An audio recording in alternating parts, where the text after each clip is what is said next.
ऐं अचण बि छॾे वे वरी के पलियो अथई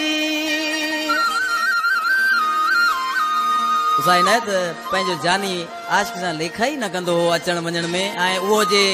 रुकजी वञे न अचे त केॾो ॾुख थी पवंदो अचण बि छॾे वे वरी के पलियो अथई